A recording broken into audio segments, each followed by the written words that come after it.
Sunday Cebu Lifestyle Vlog. Samahan niyo kami. So, nandito tayo ngayon sa Cebu at ito yung pa-view natin. Super umagang kay ganda talaga. So, magbe-breakfast muna kami at ito na yung pa-breakfast namin. So, bread and egg lang tapos yogurt. So, carry na yan siya dahil mabubusog na ang mga person.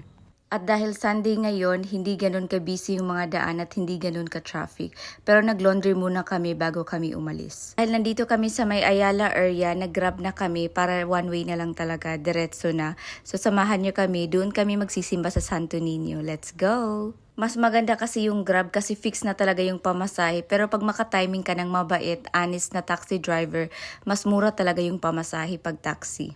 At dahil malapit lang naman talaga yung Santo Niño from Ayala, kaya nakarating agad kami. Pero doon kami sa may harapan bababa sa may Magellan's Cross. Pahirapan kasi dito sa may front talaga kasi nga Sunday marami talaga nagsisimba as in punuan talaga. Ito na talaga yung preferred time namin magsimba, yung mga second to the last mass or last mass talaga para at least hindi talaga mainit. Hindi tayo magiging feeling mahihimatay talaga girl kasi girl nakakahiya. Though may medics naman dito dahil super mabilis yung response nila dahil pero of course dahil matao talaga dahil nakakahiya dahil pagtitinginan ka talaga. Though mahirap talaga yan siya iwasan lalo na pag gutom kayo kaya mas maganda talaga magdala ng tubig, Skyflex at pa-inhaler dye, yung kung ano-ano pang mga ginagamit natin para naman dahil maging alive talaga tayo. Lumapit na kami dito sa may unahan para masama kami sa blessing kasi nga hindi na siya katulad before na talagang naglilibot yung mga lay minister para mag-bless. Ayan, it's already 7:24, so last mass talaga yung nasimba namin. Kaya kahit nakatayo kami dito sa area na to, carry lang talaga kasi hindi na siya mainit. So ngayon, let's go home. Ito talaga yung usual namin. So from Santo Niño, maglalakad kami papuntang Colon. At kung carry pa talaga, doon na kami kakain. Pero ayan, dahil nga Sunday day, ang dami talaga mga person day. Super punuan yung mga kainan, kaya ayan, nag-take out na lang ang mga person. Shala talaga kasi pa full body mirror yung pa-elevator nila sa tiyan nagda-dance-dance lang ang mga person.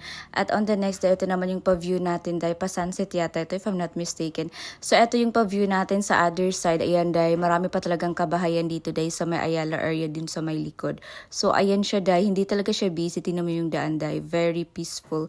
At ito naman yung pa-view natin dahil nung gabi. Super ganda talaga dito at feeling safe talaga basta nasa may Ayala area kayo. Kaso nga lang dahil lahams talaga dito. Kaya lover ng beauty natin dahil. Pero dahil nga new condo ito dahil at nakamura pa kami girl. Kaya dahil nakapag-stay kami dito. Dahil malapit lang talaga kami sa Ayala Mall. Kaya dito na talaga kami nag-branch. So mga 5 minutes walk lang talaga. So ayan nag-decide na kami na dito na lang talaga kami kakain. Kasi mukhang masarap naman talaga dahil of course. Vietnamese. Sulit naman yung 100 plus yung isa. Nakalimutan ko lang kung magkano yun dahil. Basta